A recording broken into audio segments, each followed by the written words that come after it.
This is the Very Not Normal podcast with me, your host, Frieda Vizel, and this is episode 9 on economics, on the Hasidic economy, a little bit, not quite the whole story, but we do touch on that, and most importantly, on attention. Your attention, which you're giving me, which I'm grateful for, and the concept of attention as a commodity, as something that can be monetized altogether.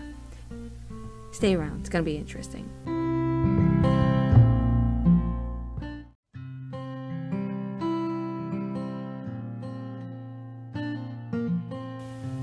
Here's a story. When I was a kid, I once discovered that some people earn a living by playing ball. We called all sports that had an inflated circle, an inflated sphere, we called it ball. So this ball, I one day found out, was what people did for a living. And this perplexed me because I knew that some of my friends' fathers worked in factories, some had shops, many had shops, some worked in offices, but to play ball seemed absolutely unimaginable. Ball was the realm of kids. Ball was what you did when you finished your homework and you finished helping around the house, you did your chores, you helped put the siblings to sleep, you helped out your mother and you had studied for your history test and you got to go outside and play in the cul-de-sac ball. You played elimination puncher, which I think was our corrupted term for the word elimination. The puncher was the person who started. Or we played machanayim. I was never good at ball. I didn't love it, but it was leisure activity, and it was definitely the realm of young children. Even teenagers didn't play much sports. If an adult would maybe pick up the racquetball and bounce it around and try to clumsily do "Hey, my name is Alice," which is one of those bouncing single-person games, it would be hilarious to us. It would be just the funniest thing. If we were on vacation and the neighbors didn't see the gossip, we were away from the gossip and the adults let their hair down, metaphorically, and they took the ball and they threw it around in the hoop of the vacation home because we didn't have basketball hoops, then it was the highlight of the getaway. So it was absolutely unimaginable to me that anyone would actually do this children's play for a living. Most importantly, because where was the money? How did playing ball manufacture money? Thousands of hours in sweltering summer camp, suffering with our team competitive sports had never yielded a green cent. How would anyone earn a living? How did anyone's dad come home with a paycheck with that? We didn't watch sports. We didn't have a TV. And I didn't know anything much about the Yankees. I still don't. I didn't know how baseball works. I still don't. It's very boring to me. I didn't even know the concept of a celebrity ball player. I didn't know about celebrities in general. I didn't know about the concept of personality worship. So that confounded my question. Well, now we know how they earn a living because people pay them for the spectacle. People pay them for the privilege of seeing the sport. But that's not the whole answer either, because we don't have a team of, let's say, 10 talented players who get together, charge an entrance fee, and then split the cost among each other. Sports players, football, baseball, basketball stars, all of these people are in multi-million-dollar contracts that far exceed the value of the entrance fee to come into a stadium and watch them play. They are being paid by the management of their team for much more than just the people who enter and watch the spectacle. They're also being paid for the right for people to watch it in their homes on television. But those who watch it on television at home pay either nothing or very little in subscription, and that doesn't cover the fee of what you get paid for playing ball, I'm saying it in quotes, for being a sports star either. The main profit generated out of playing sports comes out of advertisement. Coca-Cola and Mercedes-Benz pays the sports team for the privilege to put their brand all over, and in return of the exposure, Coca-Cola pays millions, billions in advertisement fees. Now, speaking of stories, I am reminded of a different one since I am already telling stories here. I remember as a kid, one day my mother came home from Chaffetz Appliances with a George Foreman grill. And the box was very flashy. And it said, the new George Foreman grill. And I don't think I knew what a grill was. I don't know. I guess we didn't grill. I don't think we ever grilled in our home, and I know it's a lot more acceptable now in the Hasidic community to grill. But the whole idea of preparing your food on a grill, I didn't know anything about it, so I didn't understand what the novelty of an indoor grill was because I didn't know what an outdoor grill was. But on the box, there was a picture of a bald man, and it said, the George Foreman grill, the revolutionary grill. And I thought to myself, who is this man? Must be some Albert Einstein, Thomas Edison, someone who's a brilliant inventor and who came up with this amazing contraption, which, as it turned out, was leaking chicken bottom juice all over the counter. And I remember my mother being very unhappy because it was raw on the inside. We really didn't know how to use a grill. But even while the indoor grill novelty did not really perform as the box had promised, I imagine that the person on the box must be someone really brilliant, and he was on the box because he was really good at making grills. But of course, George Foreman is a very famous boxer, and he invented nothing related to a grill. His face on the grill is only so that you buy it and think that you will turn into a muscular boxer when you try to make chicken on it. Essentially, his face on that box is advertisement. So there's my answer. George Foreman plays sports and brings home a paycheck by some convoluted long path of exchanges of money, ultimately leading to my family spending money on a George Foreman grill, and that money going in royalties to George Foreman, who has nothing to do with the grill. In other words, it's an advertisement economy.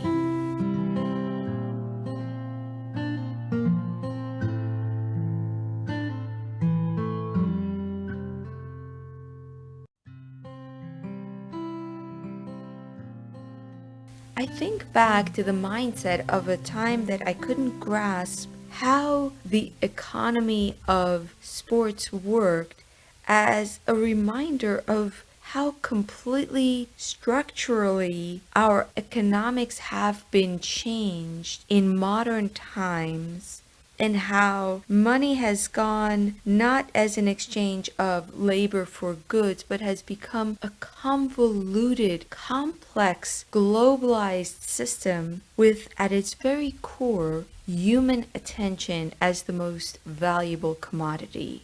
I want to unpack this because it's so easy to forget and to sort of change our mindset, but there was a time that I couldn't imagine that attention would be profitable. In the Hasidic community, it's the opposite of the quote attributed to Hillary Clinton. Supposedly she said, all publicity is good publicity. In the Hasidic community, all publicity is bad publicity, and people run from the media and are terrified of being in the public eye because you stand to gain nothing. Why would you want to be in the public eye? What is there to gain except for people to brutally gossip about you? I don't like being in the public eye. I prefer not to be in the public eye. I like to share what I think. Yes, don't get me wrong. I want to share my ideas. I don't want to share my life. I don't want to make myself a subject of attention. I want people to hear what I think, but not myself. And I think that's a natural way to be. I think most people probably don't like being the subject of public scrutiny. We've forgotten that, or we've come to associate attention, publicity with the positive because we have a celebrity-obsessed culture. We've changed the social contract from one where drawing attention to yourself is a negative thing. You want to live the quiet, peaceful, successful life, to drawing attention to yourself is, wow, all of your friends applaud you and are now running to be at your coattails. I want to analyze where this change is coming from. What happened that ball is profitable, that Coca-Cola throws so much money at you giving them your attention? what is the very core of our attention economy, and what are the implications for all of us? So, as always, I look at the Hasidic situation as a juxtaposition, as a contrast, sort of two alive cultures that can reflect exactly the mechanism, that can highlight the mechanisms of one in contrast to the other. Now, of course, the Hasidic community is capitalistic, very materialistic, and they eat at the trough of the consumerist culture to the nines. It is extremely brand intensive, and advertisements exist there in billboards, in the newspapers, in leaflets, magazines. It is nothing if not materialistic. In fact, I feel like the Hasidic community, almost because experiences can't be bought as liberally as material things, because experiences usually have more values and need to be censored more, they actually have a lot more of the materialistic culture. However, there are other things at play in this community that structurally have been keeping out, at least until now, the excesses of the celebrity culture, although it's catching up, and they have their celebrities now, and they are in a rush to do everything that, and to covet everything that we do terribly. But here's the thing. Hasidim have very, very deep cultural groundings that are at odds with the capitalistic influences from the American context in which this society is a subculture in. And these very, very deep cultural groundings are keeping limits to the economic development. I know I said I was going to do an episode on the Hasidic economy, but I'm going to give you an overview here now because, first of all, I really don't have an appetite to do an episode on that because it's just going to invite harassment from the Hasidim on the internet who are not interested in anything that interests me. I'm not talking about everyone. I'm talking about there's a demographic of people who are just interested in shutting me up, and it makes me lose appetite on doing analysis about that community because whatever I say, they just seem to read as a call to war, and I just have no patience. But also because I just don't want to do all the research and the citations. It's a lot of work. It's a lot of work. But I'm going to give you the meat of it in the next 5 or 10 minutes. 3 things are at the core of what makes their economy unique. 1, they live in isolated areas and live in the same areas for life. So you get married and you move to where the bride grew up, and you live there usually for life, or maybe you buy a house in a cheaper neighborhood, a new up-and-coming community, but you live there for life. Living somewhere for life has extreme economic implications because it means that you really set down roots and you really get to know the local economy. You know your dentists, you know your doctors, you know your neighbors, you know your neighborhood shops. You really, really know the institutions, and you can be dependent on to shop there. So for instance, I had terrible toothache the other day and I needed to get a root canal. And I had a tour, so afterwards I was schmoozing with the staff at Gottlieb's, and they told me that there was so-and-so at a clinic in Williamsburg who did root canals for $600, which is like a steal. It's a third the price of what you pay for a regular dentist. Now, I could never get a recommendation like that in my neighborhood. I live in Flatbush, because if I asked my neighbors, they would say, check on Yelp. They haven't even lived here as long as me. They have no idea. They would say, look online. Why isn't that good enough? The reason it's not good enough is because I don't get that benefit of the word of mouth recommendation, which is very valuable. I don't know if the person I'm reading about on Yelp is actually good or not, if the reviews are disgruntled former employees or if they're paid praising. It's all bullshit on the star-based review system. It's algorithms that are completely toyed with. Never mind that you don't even know what Yelp, Google, TripAdvisor, all of these softwares do in order to feed you top results versus not top results. They don't reveal that. So the system of going online is not anywhere like the local word-of-mouth network. Who do you know? Who is good? Who should I go to? Etc. The other thing that happens when you live in a neighborhood with each other, very close together, and I sit and buy houses next to each other, and they're like all squeezed in one place. There are hardly any people in a neighborhood, let's say Hasidic Williamsburg, there are hardly any people in that area that are not Hasidic. Discounting public housing, which have equity laws, which there are several complexes of in Hasidic Williamsburg, the private housing are almost exclusively occupied by Hasidim. Someone recently sent me a map, a realtor in Brooklyn, and showed me that there were all these apartments for rent all over Brooklyn, except there are these blank spaces in Hasidic neighborhoods because they're not renting to outsiders, because they are just living in these bubbles. I'm not talking about the ethical implications of that. I only want to talk about the economic implications of living in bubbles. If all Hasidim live in one area, then the shops that serve their needs, and they have a very specialized set of needs, are all able to serve locally. They don't need to be online. If I want to get, for instance, a yarmulke for my son, I might just buy it online because otherwise I have to walk to Borough Park. But if all of my neighbors would be Jewish, then of course it'd be a yarmulke shop around the corner. In other words, if let's say there are people with very specialized needs, or let's do a different example. Let's say I'm part of lockdown critical community. There are quite a number of us here in New York City who don't want masks, who don't want lockdowns. We don't want the Hasidic life, but we want our schools to be open. We want shops to be normal. I want to go to a bookshop and sit in a beanbag and read a book for hours on end without ever touching a mask. If I lived in a neighborhood concentrated with lockdown critical people, then we would have shops serving that need. So in the Hasidic community, you have shops serving the needs of the community because of geographic concentration. And this is the third and most important aspect of this community. They have shops that serve their needs because they have very specific needs. I, as a lockdown critical person, would not need a million things, right? I would only need shops with different policies, maybe no internet rules in the bookstore or whatever, a little more offline. I'm dreaming here. The point is that the degree to which Hasidic community has specific needs is just breathtaking. For instance, walk into a grocery store and all of the food is distributed by Hasidic companies. You don't even see a Lay's potato chips. Everything has the Hasidic spin. The Gedilla and the Pashkes and the Blooms and all of their increasingly great number of adaptations of foods to kosher versions. It has to be kosher. There are a lot of kosher rules. So the entire grocery store is comprised of food that is specialized completely.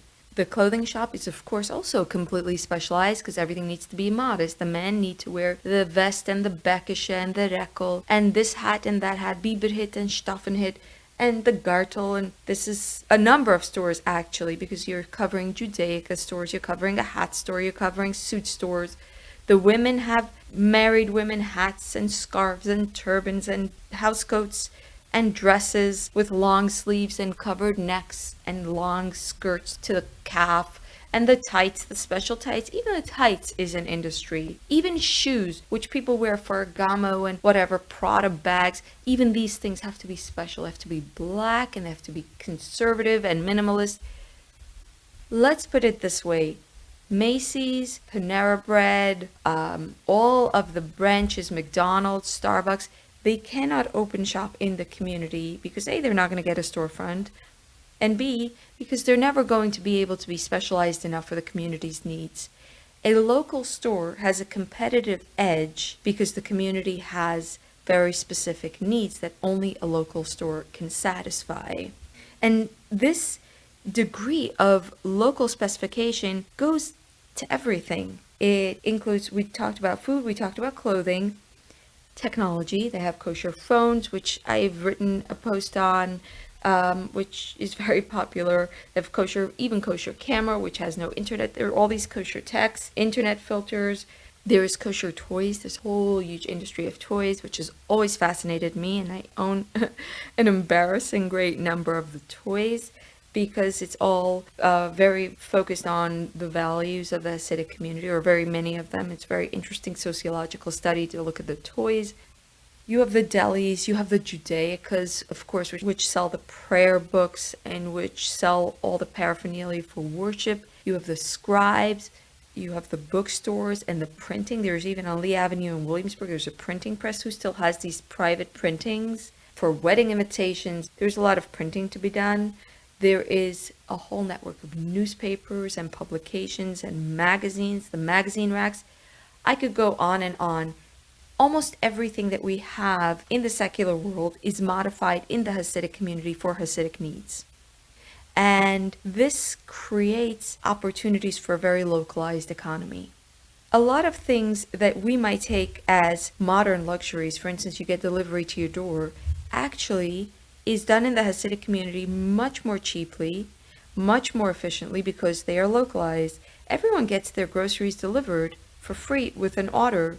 It gets taken to your door because the grocery is around the corner and someone just schleps it up to your door in a number of boxes because you're buying everything in bulk for a big family. So what we might think is like this novel idea, Uber Eats, is actually done much more cheaply if you have a neighborhood network, if you have a tight network. Here's what the implications of this is for the attention economy. If you have a localized economy, you simply don't have the potential to make so much money. How much money can you make?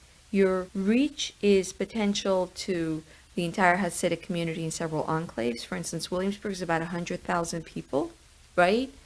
So you can potentially reach those enclaves and a little bit stretch out on Amazon, but that's it. You don't have the opportunity to conquer an incredible world market and become this humongous endless company. You also aren't publicly traded, so there isn't the imperative to make all of that profit and to trade all that money on Wall Street as part of your business. So it's a much more straightforward business endeavor, and it doesn't make sense to advertise on the scale that we do when we try to conquer a global market.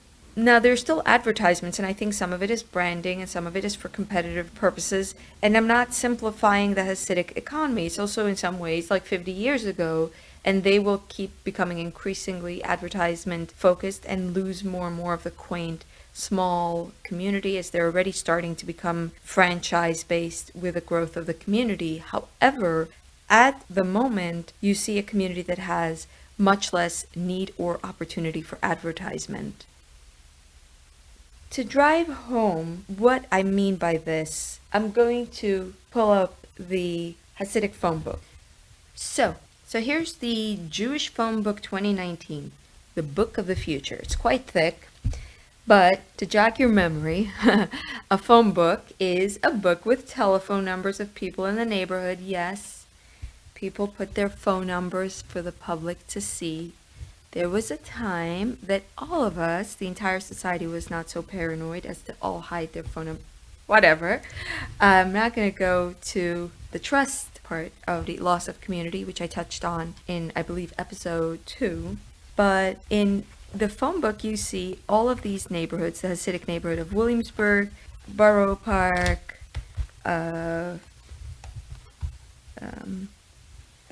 there is Bloomingburg, Monroe, Chester. These are Hasidic neighborhoods. So we have the residential areas. And then the white section, or is it the yellow section, is the advertisement. And then the yellow section is the businesses. The yellow pages, right? All the businesses in the neighborhood. So you can look at the index. Let's say you need an air conditioner.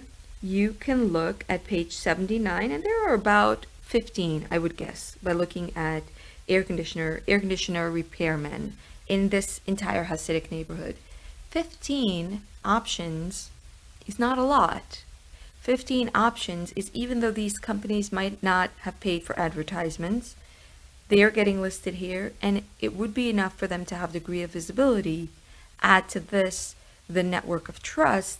People can be noticed by just using the size of the community. So, for instance, we have phone repairs, we have asbestos. All of these are Hasidic companies. Many of them specialize in unique Hasidic things. For instance, alterations. You make your clothing more modest. Okay, there's appetizing. There is advertising. See, there are a whole bunch of advertising options, which are Shabbos Route, Ablik, Tachlis, Power Media. By advertisement, they mean these are publications where you can advertise. There are about 20 here. There's appraiser and awnings. Awnings is a very big thing that people need because it's for the balconies. That is a specialized Hasidic thing as well. All of these things in this phone book together provide a guide to business free. You can pay for an ad, but it's free to be listed in this. So let's say if I was a tour guide and I was listed in it, I'm not, I'm just giving an example. Then you want to take a tour. You look at tours, there's some 20 options. You call some people, you reach a tour guide. There aren't so many options that you can use a single guidebook. Imagine us doing this today with all the information we have on the internet, and the phone book would be from here to the other end of the world because there are too many options.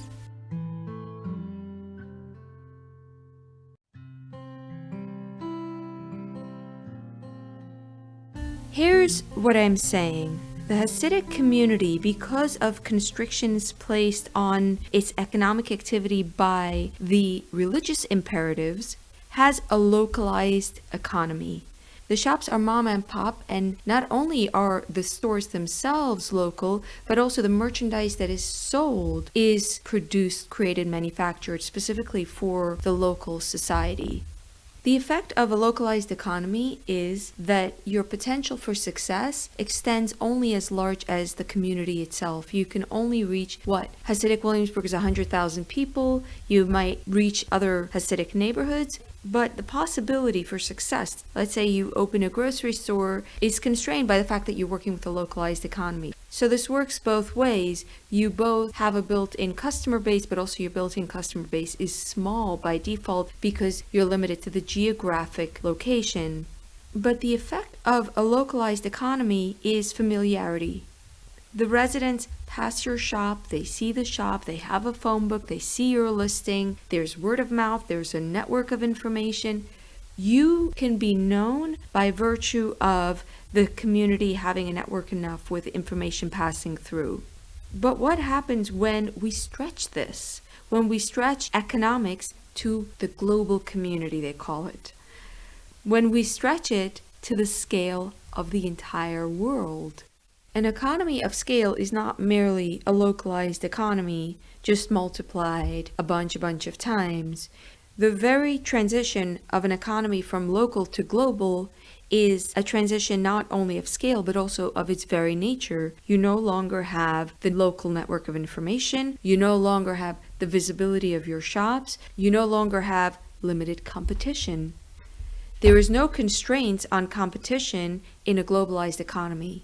You have so many people who are all now competing. You don't just have 5 other Hasidic Jews who also want to make a Judaica. You're now competing with hundreds of thousands of people. And this competition is in every aspect of the economy, the intellectual economy, the arts. Everything has been stretched to the scope that you're now competing with a behemoth, with mobs, crowds of people who all want to sell their wares. So if you think of the economy as a marketplace, you visualize the Hasidic economy as a number of shops of shuks, which is the Hebrew word for markets, and the global economy you visualize as an endless cacophony, a Dante-esque nightmare, hellish landscape of people screaming, and the totality of the noise of everyone screaming coming to a situation where you cannot hear anything. And the more the state of the cacophony is created, the more everyone is screaming, trying to say, buy what I have to sell, hear me, see me. This is the birthplace of the attention economy. It creates the problem, we are too many people, how can I get attention? The stakes are huge because your potential, if you stand out, is to not only reach a meager customer base, but you stand now to reach a global customer base. You can become Amazon.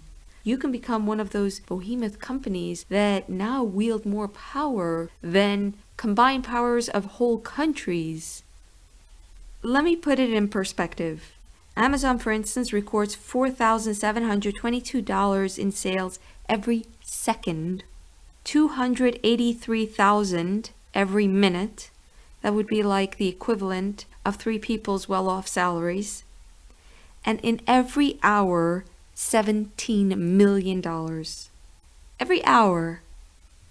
Why is everyone running to give their money to Amazon?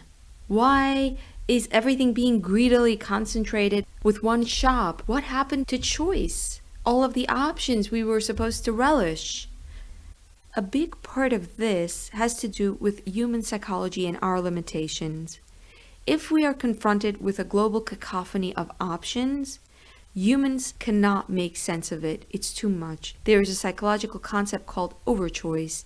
Overchoice is when we have so many options and they all seem so similar that we are paralyzed. There's also a psychological concept of decision fatigue, when you have to keep making decisions about things that seem like you're not really choosing between anything that is quantifiably different, and you just get exhausted and you cannot make any good choices.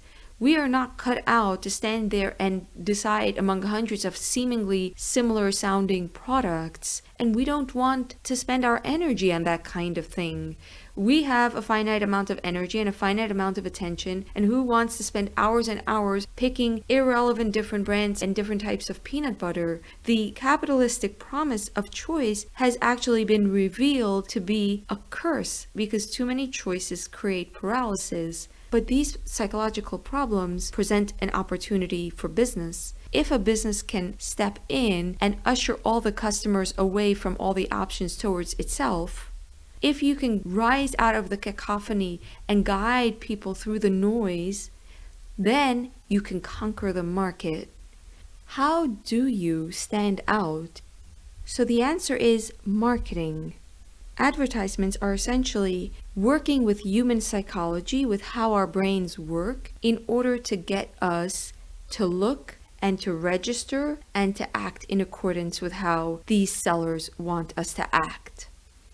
The process of advertisement is like learning how to yell more loudly and how to yell more invasively so as to get your attention.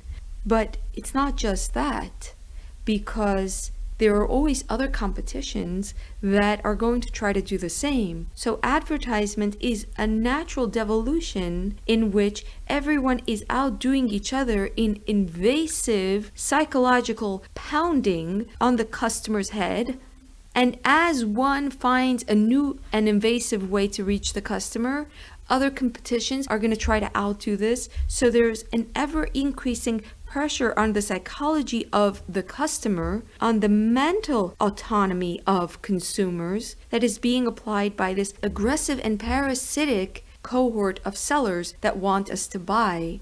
So whereas 50 years ago, marketing was already a huge industry, and it was already extremely profitable to be someone who draws attention to themselves, because this way you can then say, you're looking at me, here's what you should buy. It has become ever more so, and companies are looking for ever more ways to get our attention. And this is driving so much of everything. It's incredible how there's a chain of convoluted levels of steps that are now driving a lot of what's valuable, all of it coming back to the fact that everyone is fighting for the global attention.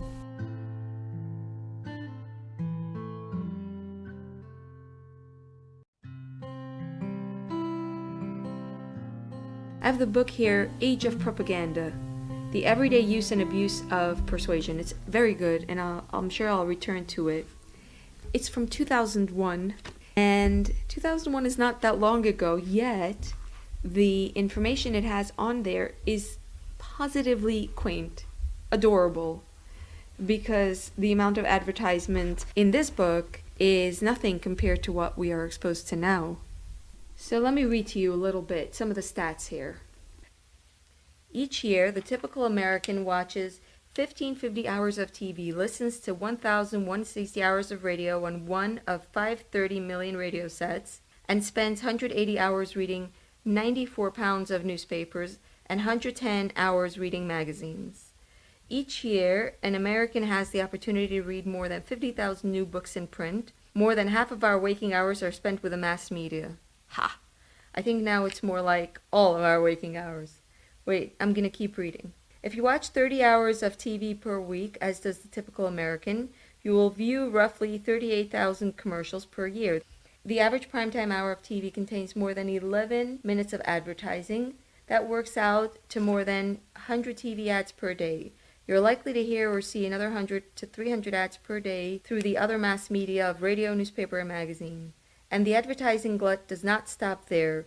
More than 100 million orders will be placed after home viewers watch continuous advertising on networks such as QVC and the Home Shopping Network, resulting in sales of more than 2.5 billion. This year, you will receive on average 252 pieces of direct mail advertising, 144.5 billion industry and still growing, and about 50 phone calls from telemarketers who contact 7 million persons a day.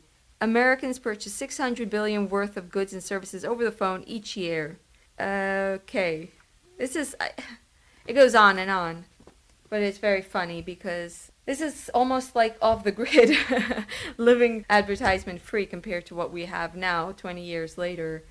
But this is the natural trajectory of a competitive global economy where you need to conquer the market. You need to be the 5 options or the one option that people choose from, because if you are more than 5 options, people are overwhelmed and it's too much, and they will not split between all the options, but rather will look for the reduction of choice. So the core problem that we face today is this: our attention is being stolen from us because of the capitalistic money-making imperative.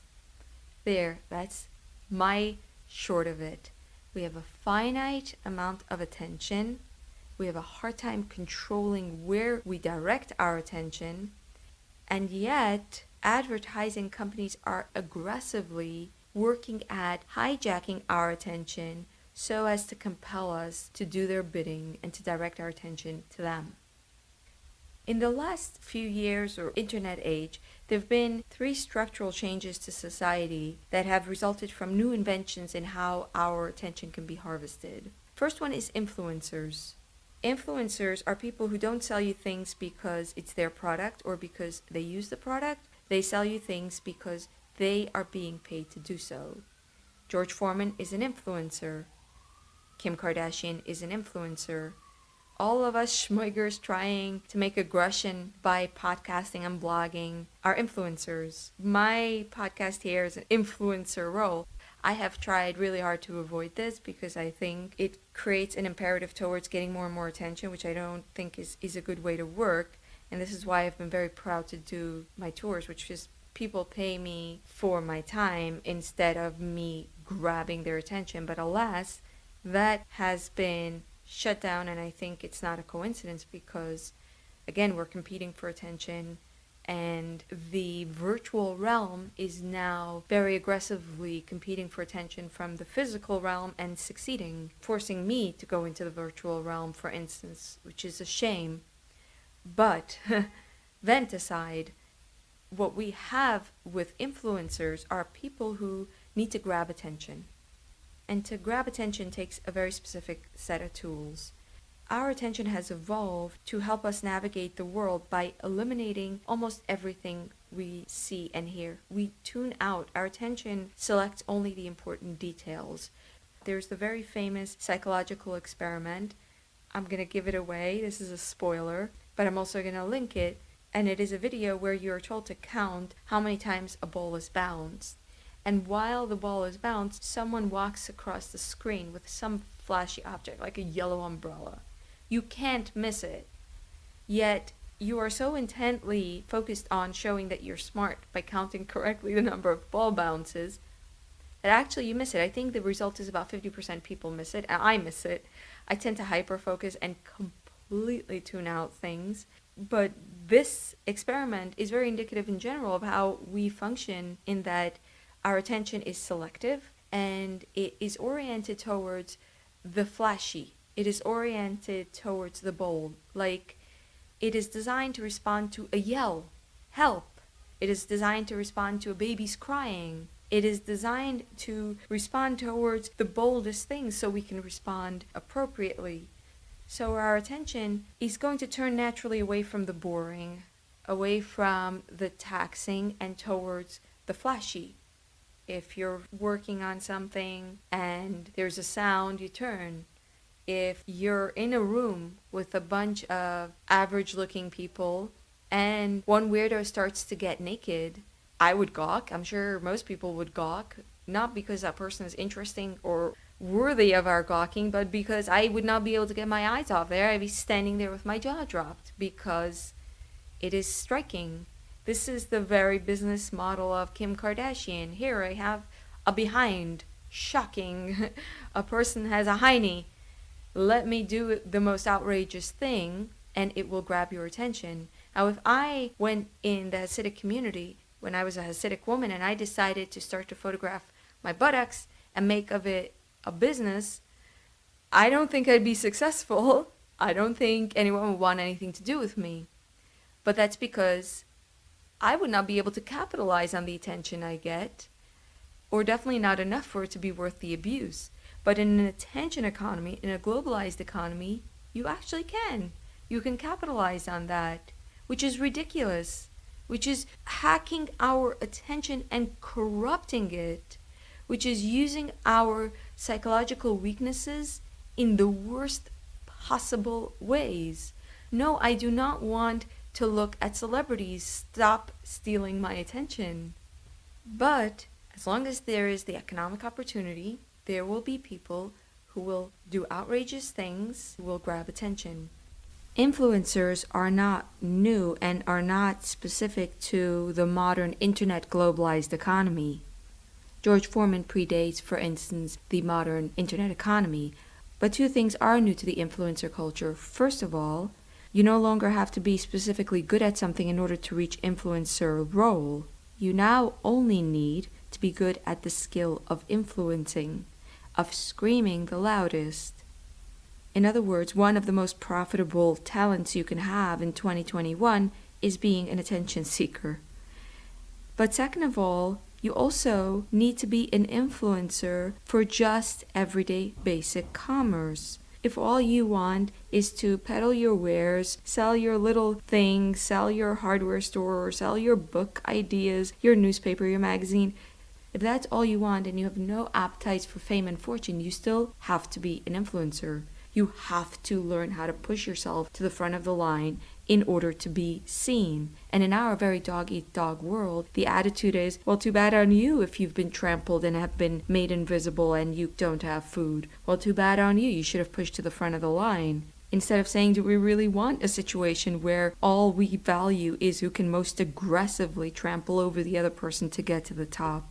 So to just get a business off the ground and have a successful business in awnings or advertisement, you need to be an influencer, you need to be good at self-promotion, but you also have to be savvy at tapping into the network of industry influencers in order to get yourself ahead. And this means other influencers, other minor schmageggies, minor actors who can help you get the word out, but also the media. The media is now in the very significant role of influencer.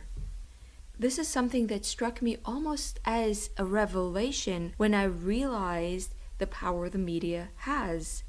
If you go to the Hasidic community and you stick a microphone, you say, I'm a reporter, you stick a microphone in front of people's faces, they run away. The media is terrifying. I found that in almost every experience when I talk to the media, I find that whatever I meant is misrepresented or is taken out of context, or the journalist might have seemed like she understood or he understood what I was saying and it doesn't come through in the reporting, or more often than not, it falls into nowhere. Most things don't even make it to print. I don't know that I can emphasize enough what a mental shift it took for me to go from thinking of media as people you are very careful to avoid to people that you need to clamor and run after and beg to give you some attention, because otherwise there's no phone book that will list you. There is no way for you to reach an audience that might be interested because of the cacophony. In 2014, I lived on the top of a hill in Pomona, New York, lovely suburbs, and I worked full-time for a Hasidic insurance firm. And among my dabblings on the side, I had a website where I offered tours of Hasidic Williamsburg. I had given to that date, I think, 3 tours, and I had made a total of like $500. It was a side thing of side things of side things. But a journalist from the New York Times approached me, and she was interested in writing a story about it. She wrote a story, and within that week of publishing about my tour, she called it Hasidic Williamsburg as Seen by One Who Loved the Sect. Within that 1 week, I grossed like $10,000. And this was only the beginning, which of course spiraled into more opportunities and more word of mouth. So that was the moment where I started to understand why people craved media exposure. It's not only narcissism, although I'm sure it's that plenty. It is your livelihood. You simply cannot succeed without it. And if you get media attention, your bank account fills up. What happens when media attention equals dollar signs? When a big profile in a respectable magazine means that the foundation, the company, the startup, whatever it is that is being profiled is being catapulted to success. What does that turn our media into? Our media is now surrounded, as a result of this, by a cottage industry of aggressive PR people and a whole cast of characters who are experts at hounding journalists, aggressively pushing their characters into stories and making sure that their people get the proper exposure.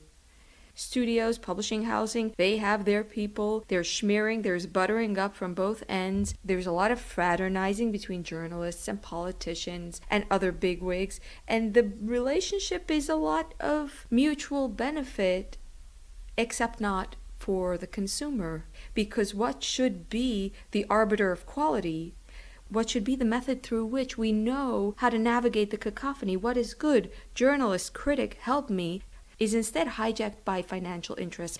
And this is before we talk about native advertisements, which is another sneaky way that the media betrays our trust as listeners who think that the articles are written by journalists who are neutral and are actually paid for, which is the ultimate bias.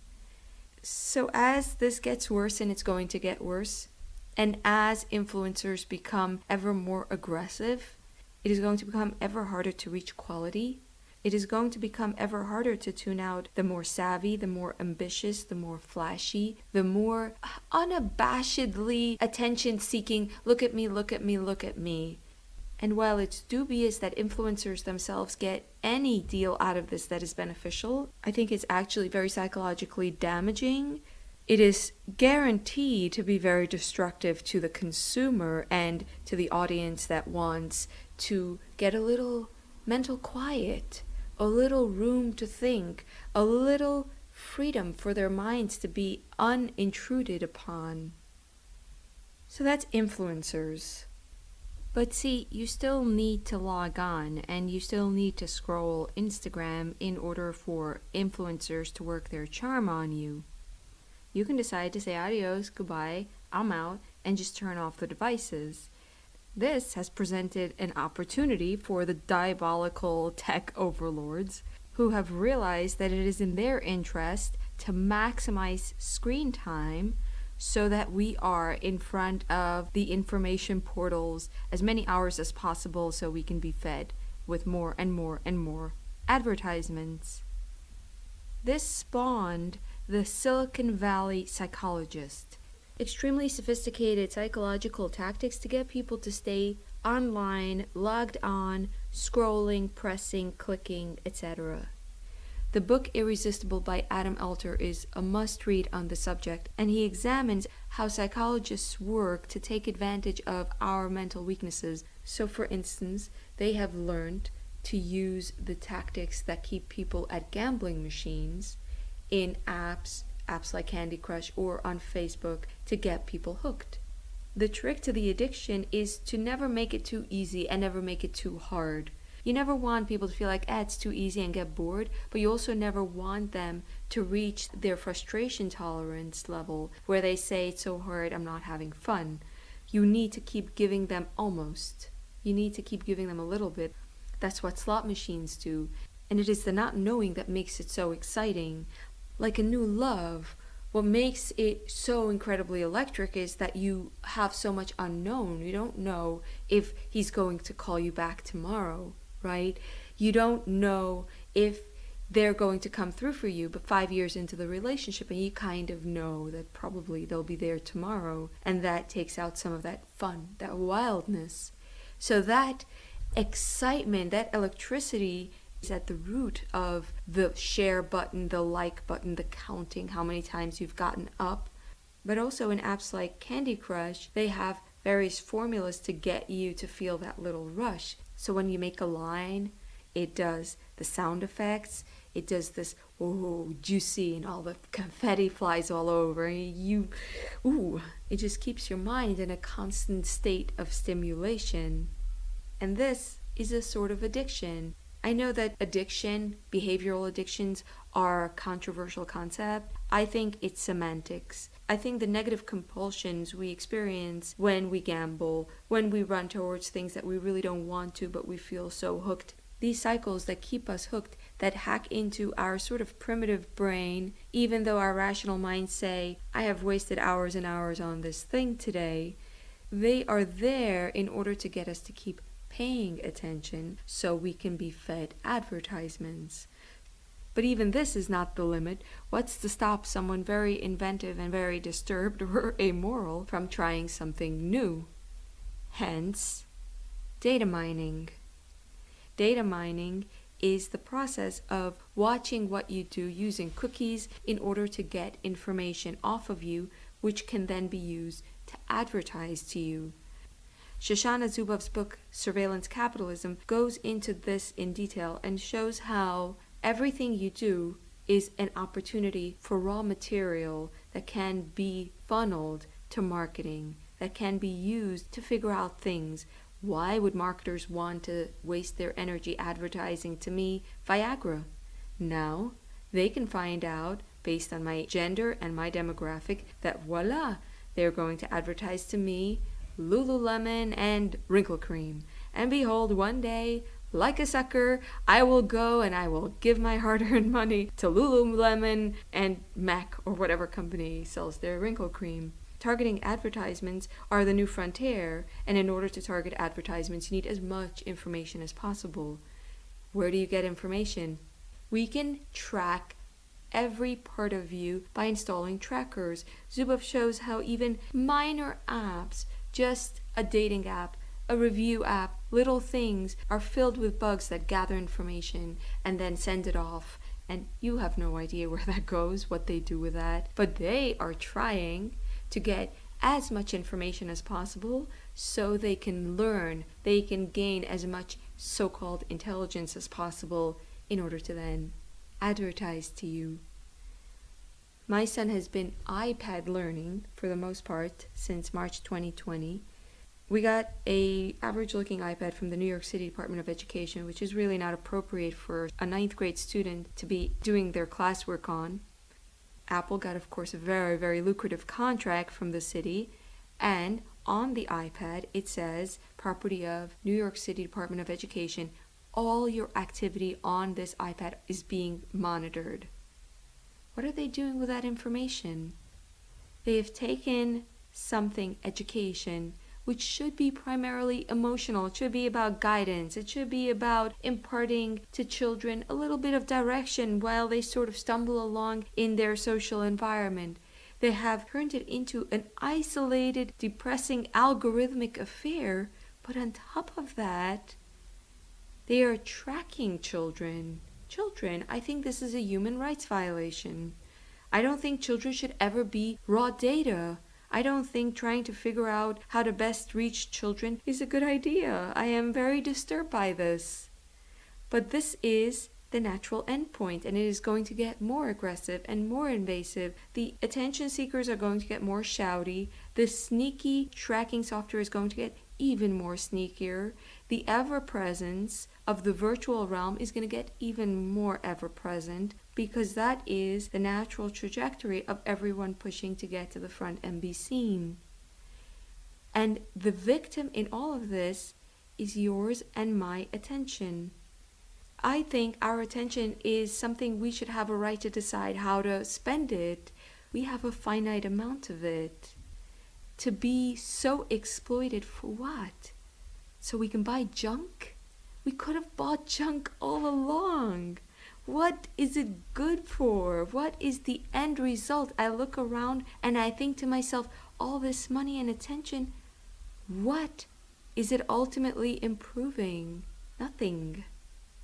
I'm reminded of a quote from Tim Wu's book, The Attention Merchants, which is a history of how the attention economy was born, starting from radio, television, and so on. And he says, as William James observed, we must reflect that when we reach the end of our days, our life experience will equal what we have paid attention to, whether by choice or default. That's a very powerful thought. The sum of our life experience is that to which we've paid attention. And yet, the attention economy has created an imperative in which it is no longer our prerogative how we spend it. I am convinced that the underlying systemic culprit of this is the destruction of neighborhood communities and economies. I think when I see the closures of community shops, all of my favorite coffee shops are now out of business. We have seen the closures of almost all local community shops for a long time. The one shop we still have here that's local is the pharmacy, and the pharmacist keeps telling me that they are being squeezed by CVS entirely out. I'm convinced when my attention is stolen, and I'm convinced when localized economies are destroyed, that these are very much related and they are a loss of a kind of experiential autonomy, which is at the core, at the very core of what it is to live a human life, to live human experiences.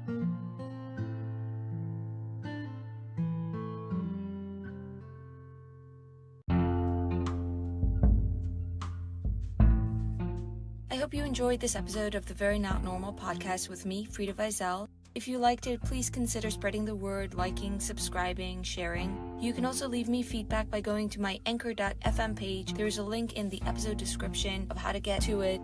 I'm also including in the episode description links to other sources I'm mentioning in the podcast so you can do your further deep dives. If you would like to, you can also check out my other work at friedavizel.com. Thanks for listening. Bye-bye.